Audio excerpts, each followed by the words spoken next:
Holy What the fuck? Currently reading The Thousandfold Thought by R. Scott Baker and loving it. Oh my god. This is a video about reading and mental health. The Thousandfold Thought? Well, it's kind of crazy. It's that old adage, that saying, whatever could drive a sane man mad could drive a madman sane. Well, it's working. It's working. Beautiful book so far. I love it a lot. Not nearly as much as I loved The Warrior Prophet, but Thousandfold Thought. Mwah, mwah, chef's kiss. Love it. This video is for bipolar readers. I am Zach. I'm Soulcatcher Simp. I have bipolar disorder type 1. It can really fuck me up sometimes. Yeah, it can suck. But I believe that reading, especially reading every day, has improved my mental health. At my most melodramatic, I say that it saved my mental health. And I know there's a lot of bipolar readers out there. So in this video, I would love to provide my bipolar brothers, sisters, mommies, and daddies. Oh, fucking Christ. So in this video, I would like to provide my bipolar brothers and sisters who read out there some tips, tricks, and just words. I like to provide you with words about reading. So to me, bipolar disorder, yeah, I suffer from manic episodes and depressive episodes. Manic episodes are the ones that normally get me put into a mental hospital against my will. Depressive episodes, I seem to have an easier time managing. Manic episodes are just so unpredictable, right? I'm incredibly impulsive. I spend all of my money. I get hypersexual. I do every drug in sight. And it's like I'm trying to kill myself in the most bombastic and flamboyant and extravagant way ever. That's the best I can describe it post mania. Like within the mania, it's all fun and it's all great, but what I'm doing is extremely dangerous, right? And depressive episodes, you don't want to get out of bed. You want to stay home. You don't want to do anything. And something that I found useful when combating that is reading. And reading as a commitment, like you commit to reading a certain amount of pages a day. You commit to it. And also by doing this commitment of this everyday thing that does lower your stress, lower your anxiety, it does reduce triggers and things like that. And it does build empathy and not only emotional stability, but emotional intelligence as well. And it's also a fairly good indicator of where you're at mood level wise, right? Like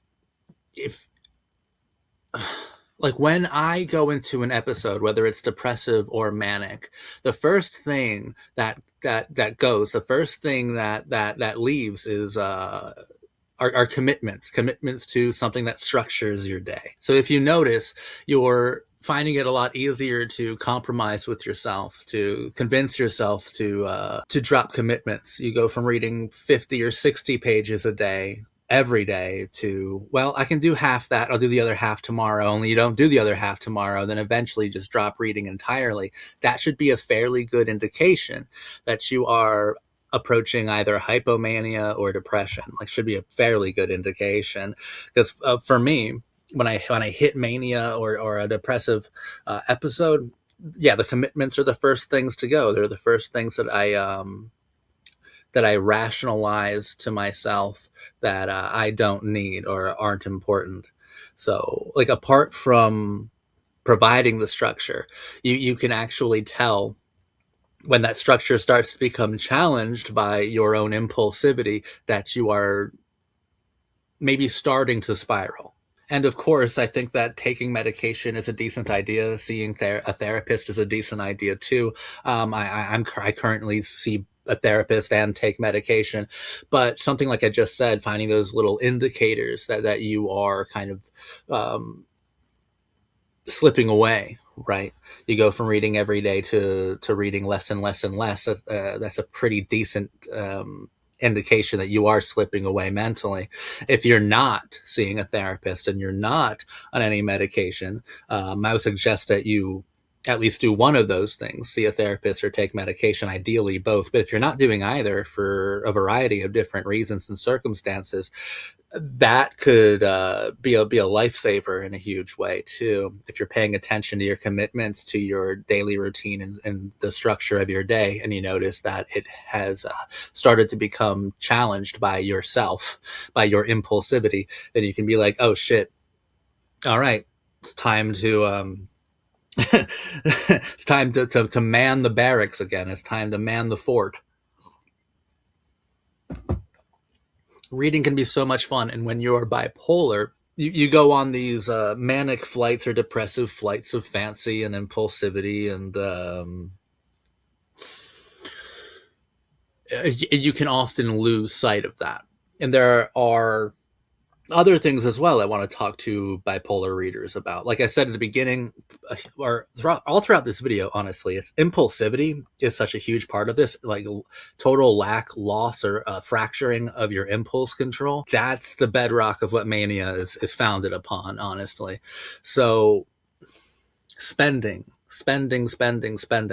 There are several commitments that I think you have to make as a bipolar book reader. One of those commitments is, if you're going to buy one or two books a month, then just buy one or two books a month. And another fairly good indicator is if you see those one or two books a month rapidly increase, not just steadily increase, like I was going to say, just rapidly increase. You go from buying one or two books a month to 6 books in one night. And then your front porch is littered with like Amazon packages and stuff like that. And you don't want to kind of taint or poison your love of reading with bad memories of mania and it putting you into a financial hole, temporary or otherwise. Like, you got to make these commitments and stick to them. And then once again, if you see yourself kind of rebelling against the commitments that you yourself made, then you can truly kind of regroup mentally with either a professional, with friends, or with a good look in the mirror. And like, that's when you know shit's about to get real. But there are a lot of like situations where that's possible. And also, books aren't static. Books are dynamic. Started this video talking about the thousandfold thought. I'm going into the Prince of Nothing series, and I'm loving it. I love it so much. It's the final book in that series, but I'm going into it mentally responsibly. I'm going into it with a certain amount of mental fortitude, because these books are extremely dark, they're extremely nihilistic, and they're extremely cynical, hyper violent, and vicious, disturbing. Some of the best books I've ever read, though.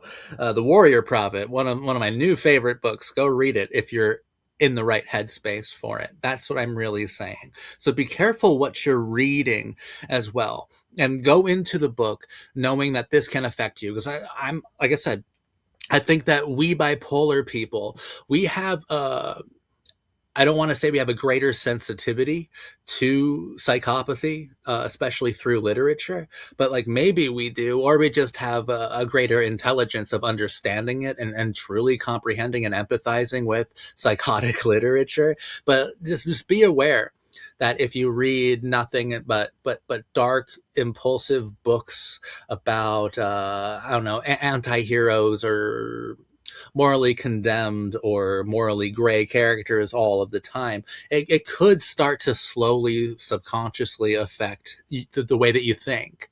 You should have a healthy reading diet where you can stay within one genre, but every single genre has a whole spectrum of lights of mood, and like make sure you're going around and engaging with different ideas, with different tones, honestly. Because yeah, books are not static being, books are dynamic becoming, and the dynamic becoming is how dynamically we interact with those books, and those books can dynamically change us. You've definitely heard a song, or you've seen a film, or maybe you already know what I'm talking about, and you've read a book that that became your new personality for like the next year, right? Let's be careful about what that new personality is, because, like I've said recently, we don't get to decide how art affects us, right? And at what level that art affects us. The art just affects us. We're kind of at the mercy of the art that we consume, and just consume responsibly, especially if you have a mental disorder. That goes without saying, I think, but just put a lot of thought into it. Maybe reading, like the 10 most disturbing books ever from that silly YouTube video with the pretty goth girl in it. Maybe don't read all 10 of those at once. Maybe split it up a little bit. Maybe split it up. The emotional intensity of reading is something that often goes understated. And as a bipolar reader, ooh, you should really be paying attention to that, maybe more than any other groups of readers. Like, this isn't a video that's supposed to give you anxiety about reading. It's really saying that it's okay that your reading habits are different as a bipolar person. Like, let's say you're in a depressive episode. Okay, and you just, oh god, you can't bring yourself to fucking look at the page. Audiobooks are fine, especially during depressive episodes. That's when audiobooks are like the fucking nectar of the gods, bros. Like, put on the audiobook, lie in your bed, wallow, fucking rot in the bed. Who cares? Play that audiobook. Stand to your commitments. Right? Audiobooks are perfectly fine. Audiobooks are, I I think, ideal for depressive episodes where you have little to no energy whatsoever. Something I'm really bad at, and I'm still really bad at it, is like sleeping or insomnia or whatever. Let's say you're really into that goddamn book. Let's say you love that fucking book, and it's 3 in the morning, and you're like, one more chapter can't hurt. One more chapter can't hurt. Or you put off your fucking, like, page goal commitment for each day until it's like 2 in the morning, and you're like, well, guess I'll be getting less sleep tonight. We know that that's really bad for bipolar people. And that's another indication of, like, you're slipping away into some sort of episode as they start getting less sleep.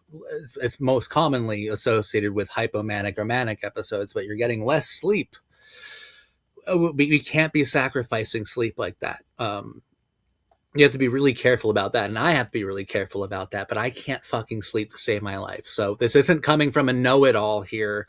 I hardly sleep, and I'm trying to work on that, like, myself, but that involves a different skill set and approach than reading. But if your reading is keeping you from sleeping for an amount of time that would be considered healthy at a decent time of night as well, or day, depending on your schedule, then the reading is what you have to kind of remedy, right? Like, you have to change the structure of when you're reading, or just have the ability to have that self-control of, nope, I don't care how good this book is, we're putting it down.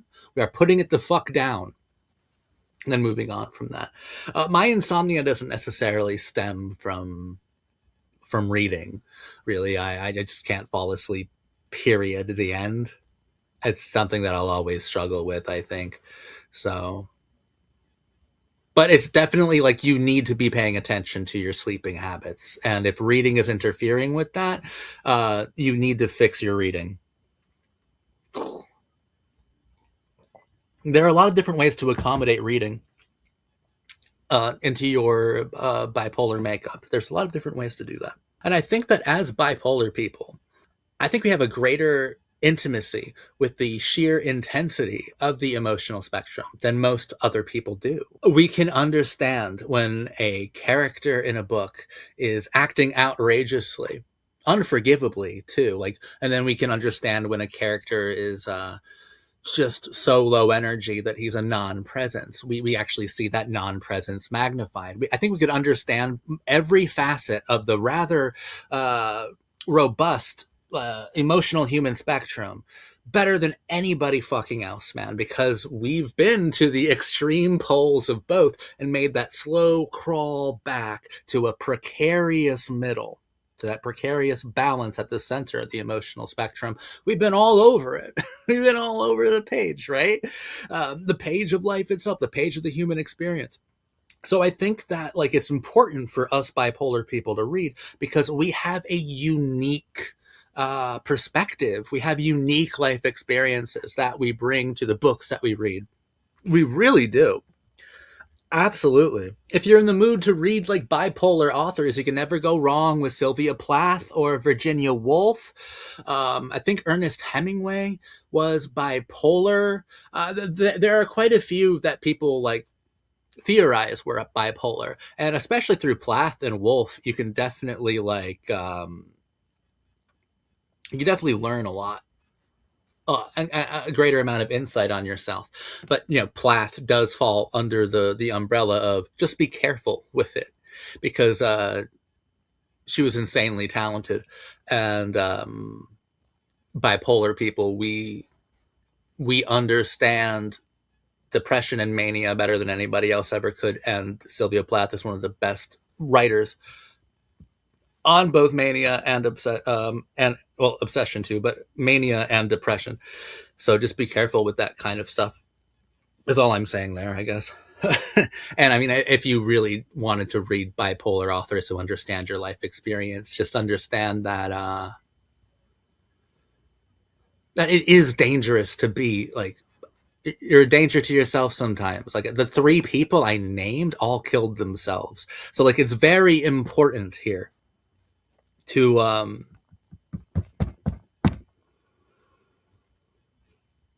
to have commitments, to have responsibilities, and to be self-aware. Like that's very important. Bipolar readers, I think, are extremely unique and really fun and really cool. And we just need to, if not look out for each other, then look out for ourselves and be conscious of our reading habits, and be well aware of what our reading is saying about us, and the way that we read is saying about us. Yeah, our lives just require more maintenance or more security than others. Like we more surveillance, self-surveillance than other people's. And that's it. That's it, really. Um, yeah, another. In fact, I would like to glaze bipolar readers some more, man. Like we're wonderful. We are wonderful people, and we've seen a level of emotionality, a level of emotions that most people never experience, and we've seen that several times. Now, is it a good thing or a bad thing? I don't know. It can lead to ruin, and it can lead you to a mental hospital or to much worse places, prison or a fucking graveyard. Like it could lead you to terrible places, man. But we've been there. We've been to the end of the emotional poles, and that's a kind of poetic intensity that others can only dream of. And that's what we bring to the reading experience. We bring something just so intense, so volatile, so diabolical mentally, that every book that we read, I think we actually truly fully experience. And I think that we can see, like, when a book is being facile, when a book is inauthentic, when a book is trying too hard. We can tell when something feels fake. Fake in a way that is not only insincere or disingenuous, but insulting. And then we can praise books that are the opposite, that feel so pure, that really understand what it truly means to be an emotional individual in the shared human experience. Like we understand so many things. It's important for us bipolar readers to keep reading, and if you're a bipolar author, it's very important for you to keep writing. I would assume it's much harder than just reading, and I'm not a bipolar author. I guess I'm a bipolar YouTuber, but that doesn't. You just press. Okay, guys, if you're a bipolar booktuber, just press the record button, babble incoherently, and then publish it. There'll be like somebody who thinks it's pretty cool. Okay, there you go. There's my fucking advice for bipolar booktubers. Bipolar authors, we need you guys too. Need you guys too. And then we need you guys not to fall into the same fucking traps that other bipolar celebrities do. It's very, like indications, right? Indicators. Like, how do I put this? I am sober. I am the most sober person in the world until I'm not, until I'm manic.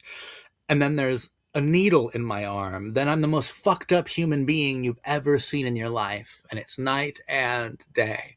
And it seems like bipolar celebrities, be they authors or otherwise, I don't think that you can have a drinking habit and remain healthy. I really don't think that's possible. Like, drinking lowers your inhibitions, provides like a rather theatrical public stage for impulsivity. So I don't see how drinking can help you. So if you're an author who is bipolar, don't be like every other author that exists. Don't be a drunk. Once again, you just got to be responsible and accountable. And yeah, my bipolar readers out there, drugs aren't the best idea, obviously. Obviously. I mean, if you found some like healthy way to manage it, I don't even know how you do that, because most of the bipolar meds you're not supposed to take with alcohol. So I don't even know how you do that, honestly. But still, if you have, then it's not my place to condemn it. It's just you have to be like extra, extra, extra, extra careful. Okay, and I'm not saying never drink, or never do drugs. I'm not saying that. Like I'm sober now, and I've been sober for almost as long as it's been since the last time I was in the mental hospital, which is almost a year, right? And it's funny how those two things are intimately connected, obviously. But I'm gonna drink again. I'm gonna do some stuff again. Like, it's not a forever thing, but when I go back to it, I have to be like really aware, really aware, and it can't become something normal. It can't become something that I do every day, something that I do occasionally. Like, that's what it has to become. And also, for the record, as all bipolar people know, I'm going to have another manic episode. I'm going to have another depressive episode. It's going to happen eventually. But just because it's going to happen, I don't have to be super predeterministic in the most pessimistic way possible. I can do my best to break my fall. I can do my best to catch myself before it's too fucking late. It will happen again, bipolar readers. You will have another episode. But the severity of that episode, that actually is something that you can help, that you can shape. And you can. This video is almost over. I need to say this really quick. The mental hospitals have the weirdest fucking book selections, don't they? You go there, they take everything away from you, obviously, but they have like maybe 12 books on a shelf, and like 9 of them are the weirdest, worst Christian books in the world, self-help Christian books. And they have like a couple Penguin classics. Last time I was in there, they had The Magic Mountain by, is it Thomas Mann? I don't know. I thought it was fucking awful and fucking wild that book full of that psychology was in the fucking mental hospital. I hated it. And when I got out, all the classic booktube girlies were like suddenly talking about how great that book was. And I'm like, you guys are giving me literal loony bin flashbacks with your bullshit, pretty curly brown haired fucking booktube classic literature girls. What the fuck, dude? Okay. Like, the mental hospitals have the weirdest fucking books ever. Everybody in there who's not bipolar or like major depressive thinks they're talking to God or sees God. Why are there 9 fucking books about God in the mental hospital? I never understood that. I think that would make the fucking disorder worse, or whatever episode they're in more intense or legitimized. Like, why are there 9 fucking books about Jesus when 9 out of the 15 people in that ward think they actually talk to him every fucking day, and that's why they're there, because Jesus told them to run into the woods and like fucking, I don't know, start a weird colony with you and your imaginary friends. I'm sorry, I don't know why there's so many Christian books in the fucking mental hospital. I am a Christian anarchist, but so this isn't a dig at Christianity itself. It's a dig at like, dude, this guy over here thinks that Jesus is sitting in the chair next to me.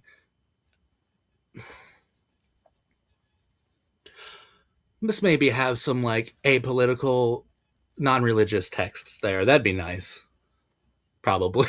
I don't know. Thank you for watching me. To all my bipolar readers, I love you guys so much. So much. Got to keep on reading. Keep turning that page. Bye for now.